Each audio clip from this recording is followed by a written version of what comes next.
3,000 రూపాయలు నిరుద్యోగ భృతి, నీకు సంతోషమా? ఇవన్నీ మన కళ్ళ ముందన్నీ చూసినాం.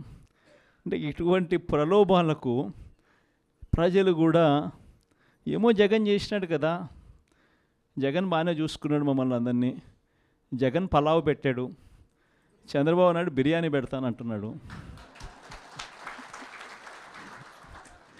జగన్ కదా చంద్రబాబు నాయుడు వయసులో పెద్దోడు కదా, మరి జగన్ పలావ్ పెట్టినాడు అని అంటే చంద్రబాబు బిర్యానీ పెడతాడేమో అని ప్రజలందరూ కూడా కాస్త కూస్తో మోసపోయి చంద్రబాబు నాయుడు వైపున చెయ్యిపోయింది.